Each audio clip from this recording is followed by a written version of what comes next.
This is Brenda Kahler, Senior Manager of Nonprofit Client Engagement here at Armanino. Today I'm speaking with Leslie Bacho, the CEO for the Second Harvest Food Bank. So Leslie, Second Harvest has made a number of changes over the last year to help address the increased need for your services. What are some of the changes that you think you will keep as we head into this new normal?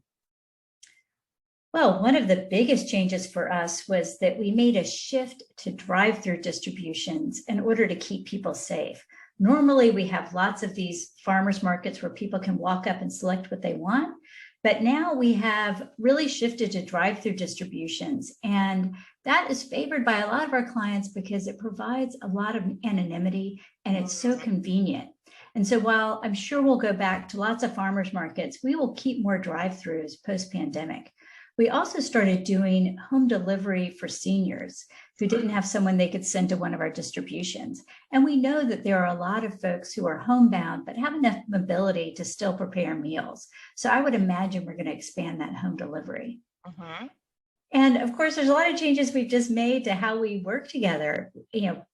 Before the pandemic, we had almost no one working remotely. And now half of our staff, those that can, are working remotely. And I would imagine that we're going to come back, allowing people to have more flexibility. And so, of course, we've had to get a lot more creative with how we onboard staff, doing things like having, afternoons with Leslie, where I get to meet new employees, and it's a great time. I think people are just craving, connection points to get to know one another.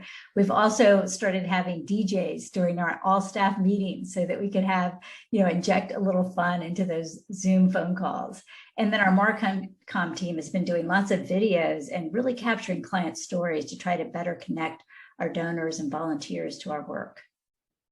Really great. Those are some wonderful changes. You mentioned onboarding a lot of new staff.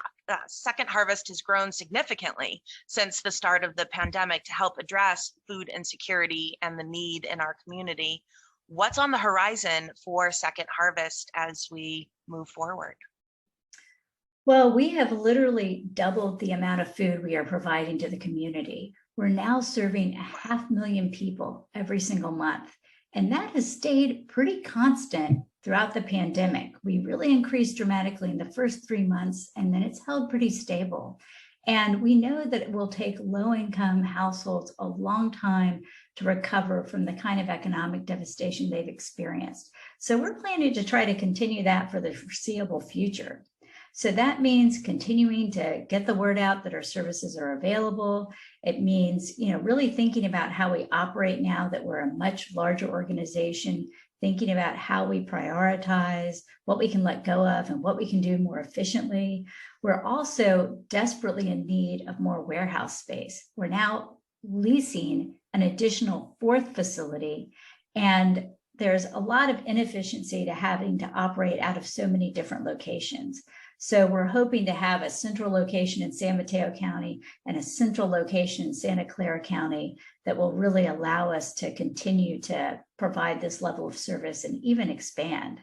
It's hard to really imagine the scale of what we're doing, but every single week we receive 90 tractor trailer loads of food at our facilities, handle all of that, and get it right back out into the community. Wow, that's really a staggering amount of food to be distributed each week.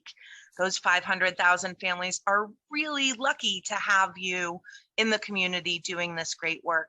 Thank you so much for joining us today, Leslie. It's been really great to hear about how Second Harvest is responding to the changing needs of the community and of your organization as a result of the pandemic. Everyone, please stay tuned for future episodes containing more nonprofit insights from Armanino experts and clients.